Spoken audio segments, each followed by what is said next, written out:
Pernah tak kau dengar suara perempuan menangis waktu tengah malam? Jangan terus pandang belakang, sebab itu mungkin Pontianak. Pontianak bukan sekadar cerita dongeng. Dia adalah roh wanita yang mati ketika bersalin. Tak sempat lihat bayinya, tak sempat ucap selamat tinggal, tapi dendamnya tak pernah mati.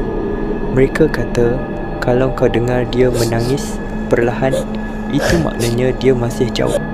Tapi kalau kau dengar dia menjerit kuat, hati-hati, sebab dia mungkin dah berdiri.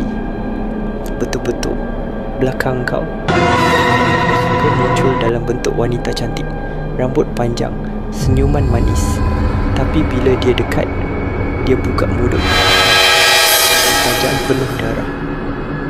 Jadi lain kali kalau kau dengar suara menangis di luar tingkap rumah, jangan buka langsir, sebab bukan semua yang menangis masih hidup. Sila like dan komen apa pendapat anda.